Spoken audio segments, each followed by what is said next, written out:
I'm so glad everyone's here. Welcome to Tiffany Bova's session about growth is a thinking game. And so Tiffany is a global growth and innovation evangelist at Salesforce.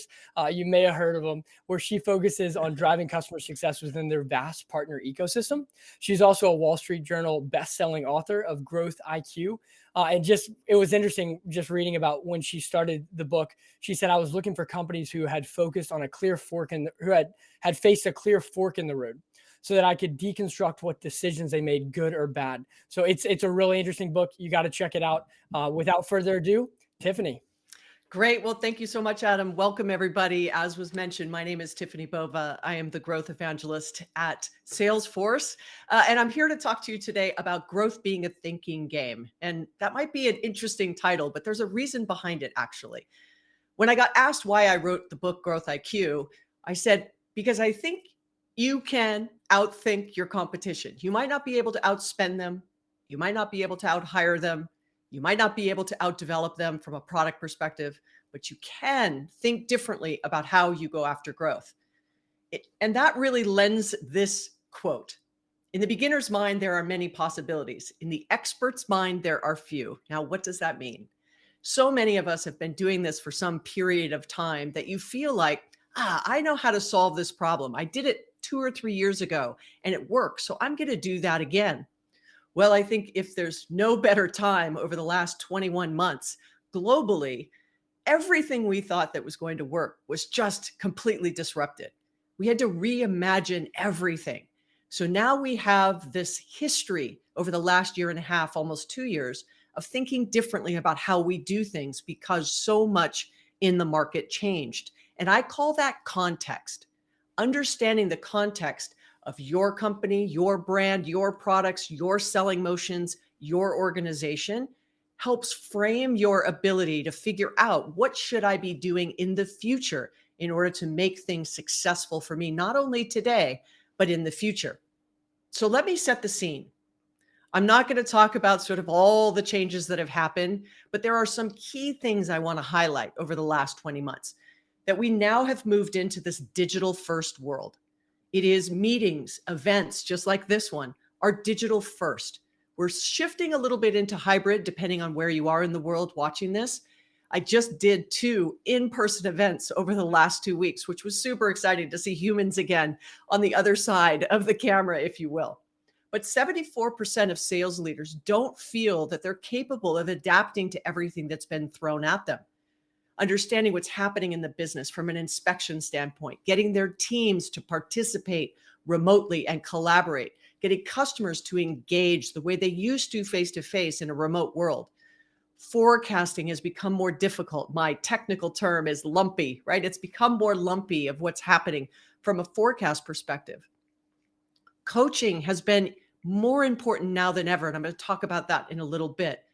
But advising not only our own people, but our customers on how best we can help them survive and thrive during this time.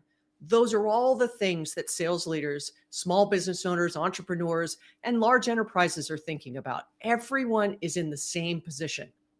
Now, how you build a modern growth organization is fully determined by where you are in the market today.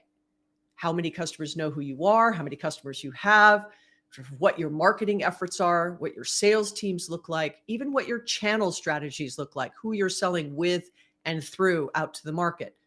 But the very first thing I'm going to tell you is when I say growth is a thinking game, I outlined 10 paths to growth. We're going to talk about 2 of them today. If we had more time, we could go into a couple more. But the 2 I think are the most important for you as you think about 2023.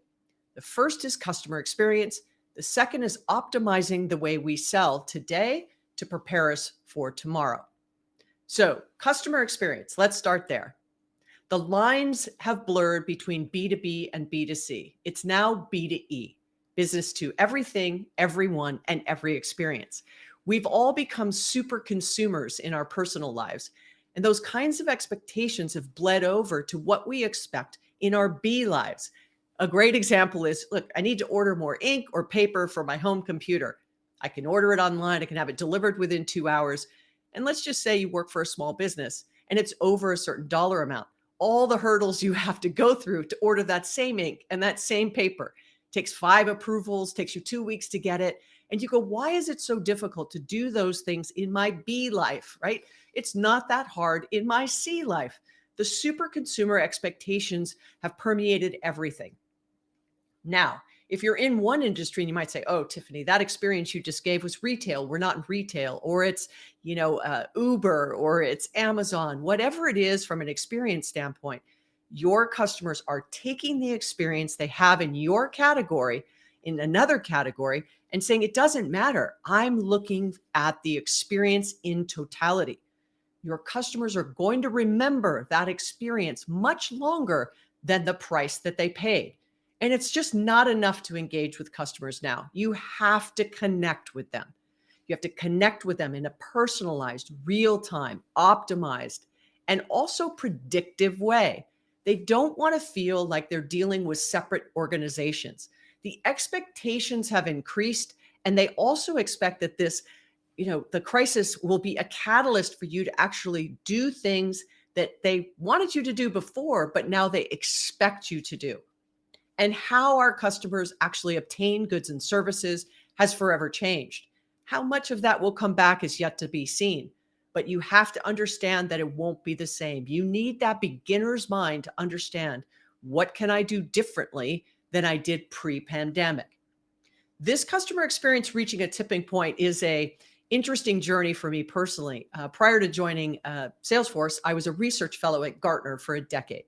I was part of the team that made the prediction that the chief marketing officer was going to spend more on technology than the chief information officer. And it was like we had said that the world was flat again. In fact, we were right. Marketers were trying to improve this experience, knowing that the battleground for eyeballs, loyalty, growth was going to fall in that moment of truth between when the brand touches a consumer, when the consumer touches the brand. Some research we did pre-pandemic showed that 80% of customers feel that an experience a company provides is as important as the products or services that they sell. We thought it was going to get around 85, 86% next year. With the pandemic, we're not sure where that's going to land. We're going to do some new research in the coming months. But the bottom line is that experience has meaningful impact to your ability to not only attract a new client, but keep them upsell and cross-sell going forward. And 66% of customers want you to know their unique needs. It's not, I'm going to personalize, Dear valued customer becomes Dear Tiffany Bova, becomes Dear Tiffany, and the body of the newsletter or the email is exactly the same. It's Dear Tiffany, we see you haven't done anything with us in 6 months. We know you bought this from us. Here's something we think you might want now. That personalization goes a long way. And make no mistake, you can't do that at scale without the use of technology. This is some new research we did in the SMB community on a global basis of meeting customer expectations and how these customer engagements have changed over time. You can see August 2021, but all the way looking back from August in 2020. Responding to inquiries quickly, the deployment of bots, real-time responsiveness, even if your people are not in the call center or they're working from home, or even your sellers. But you have maintaining safety and sanitation measures if you're going back to the office, keeping up with demand, bringing innovative offerings to market. Overall, there's been slight shift, but everything being equal shows that this ability for you to engage with customers at that moment of truth is equally as important as the things you do from a sales and marketing perspective.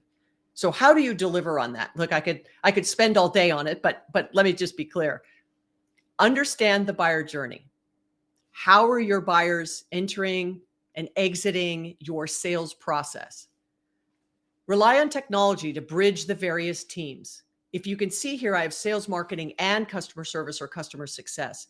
Those three are the face of what your brand puts forward. The brand promise is delivered by those groups. So you have to make sure they have what they need to be successful.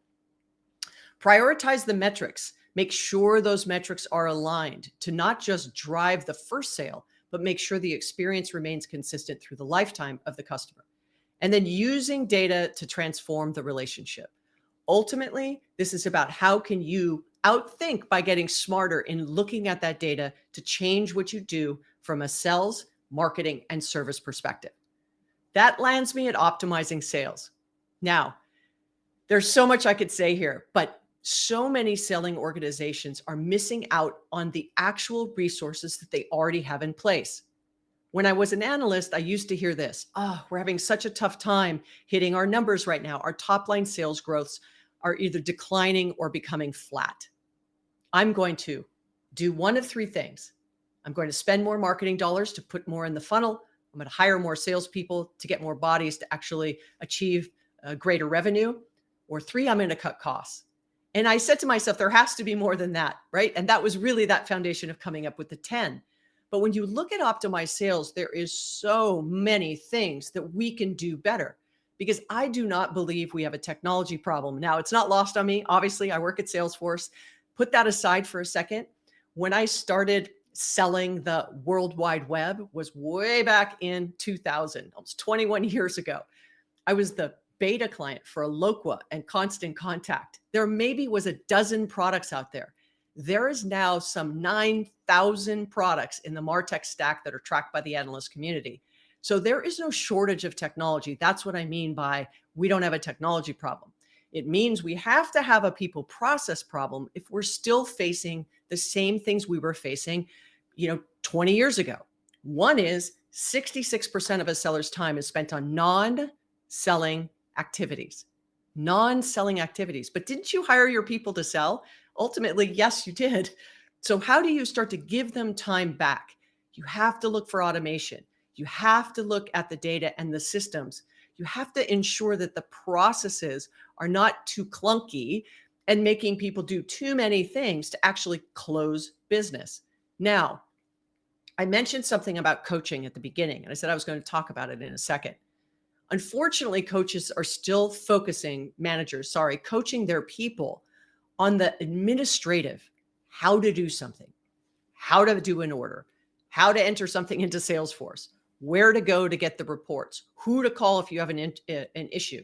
The sort of administrative and process-oriented coaching is low impact when it comes to your ability to close business. The high impact items, like what's the strategy for this particular deal? Who do we know in that company that can help us? Who's the champion? Who recently left that we could call and get some insight? Who was the rep on it before? Whatever the case might be, ultimately, there are things we need to ensure that we improve as leaders and managers, how we coach our people. Now, let me bring that comment home. There was some research done by Bain that says 54% of reps would not be willing to pay $1 for an hour of their manager's time. Not $1, 54%. So let's sit on that for a second. 66% of the time, non-selling. Coaching is around administrative tasks, and people are just not interested in their manager's time in order to get help. And overall, on average, about 53% of people will miss quota day one of the quarter, the week, the day, the year. So we have a people and process issue. This is not just about technology. Now, I said we were going to talk about how one area from a process perspective, this image right here is from Gartner. This is a B2B buying journey highlighted by, it's illustrative, of course, but I think if any of you feel like this is what it feels like to be a seller in your organization, that there's all these steps, trust me when I tell you the buyer feels the same way. Sellers report that 20% of stalled and lost deals are the result of internal complexity. And 77% of buyers agree that purchasing has become more complex and difficult. So if you have 8 steps in your sales process, it's probably 4 too many. If you have more than 8, but what's the reason? Is it just around productivity and metrics? That, such a shame, because we don't want to just over pivot to making sure our people are doing everything on the list every single day. Remember, it's not about spending time and doing non-selling activities. It's about spending time actually selling. And the sales process is not linear. It does not go from stage 1 to stage 2 to stage 3 to stage 4 in this wonderful, beautiful waterfall. It bounces back and forth. It stalls. The deal then gets shelved for 6 months. It is never just this easy process. So how can we, from a process standpoint and a people standpoint and a system standpoint, make it easier on both sides? Because high performers are absolutely more likely to automate tasks. So 51% will automate sales data and customer notes logging. 113% will automate lead and opportunity prioritization. What deals should we be going after? Which one is more likely to buy? If we know this one is more likely to buy, what's the play or the value prop or the content that we need to provide to that customer in order to get them to do that action? And 132% are more likely to automate account action determination. What should I be doing? And it could be just-in-time coaching within the system.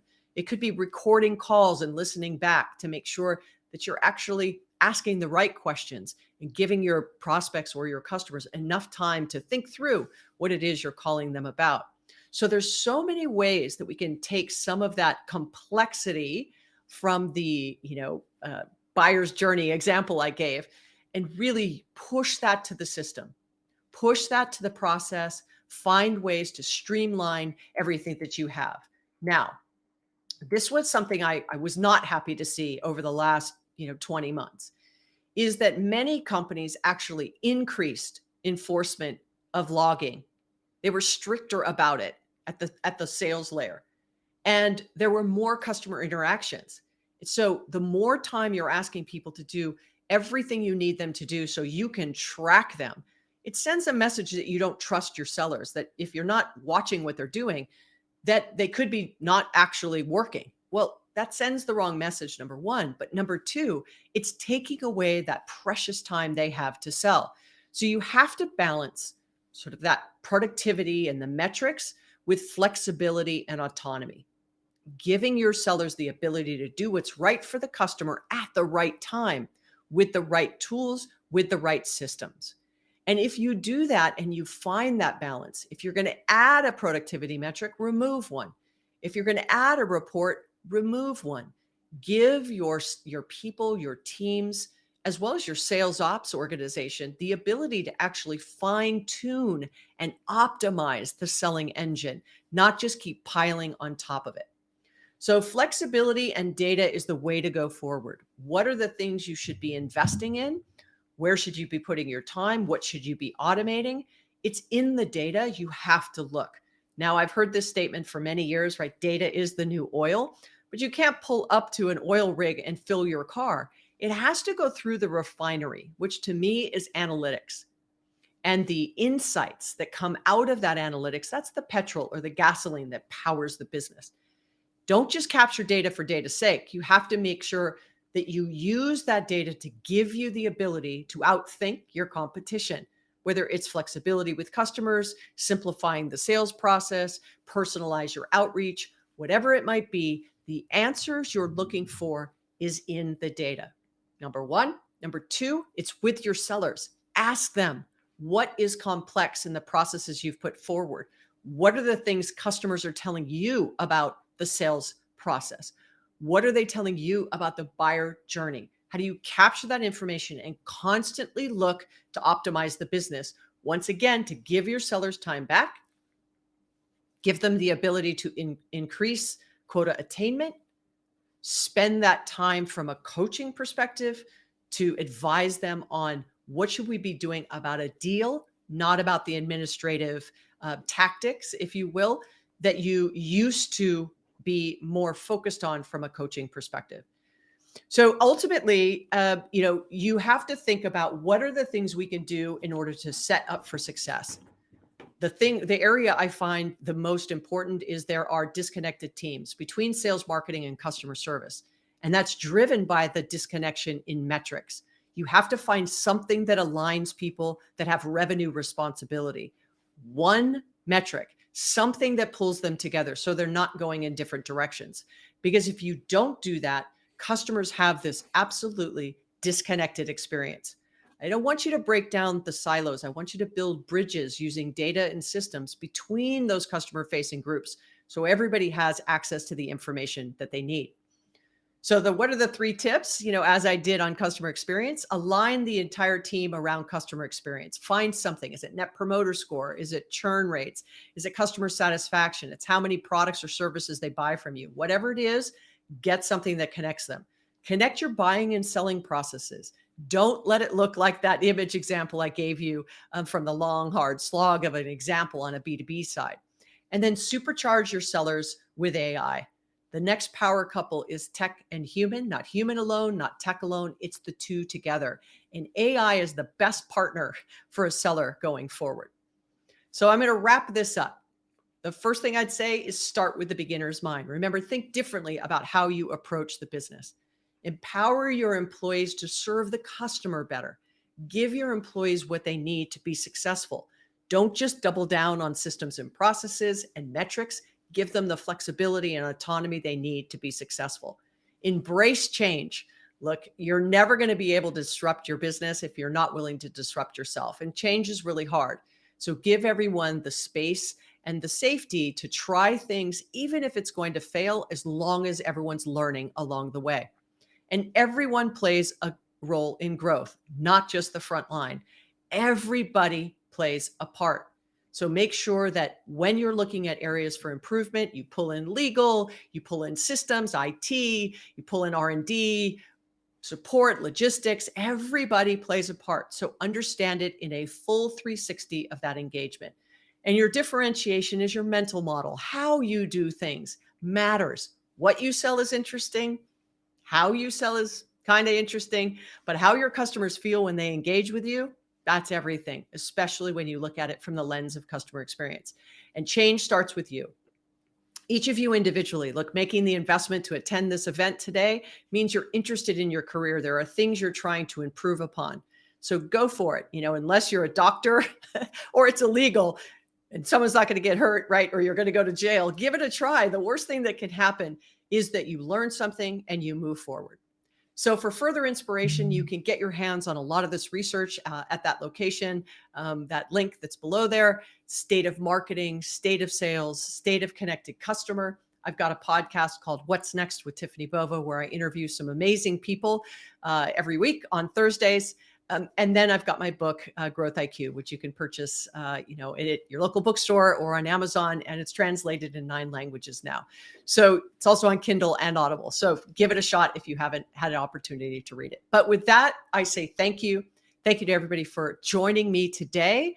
Once again, my name's Tiffany Bova. I'm the Global Growth Evangelist here at Salesforce. So I think we're going to turn it over for a couple questions. Yeah, Tiffany, thank you so much. And I hope everyone gets to check out that book. Really, really great stuff and great presentation. I think one of the first questions, if anyone wants to add their questions in there, we probably have room for maybe one additional one. The first one that I've seen in the chat is just around automation. So if you could just say maybe the top 3 or 5 things, just talk a little bit more about the things to automate to get that 66% of time on non-selling activities down to 33%.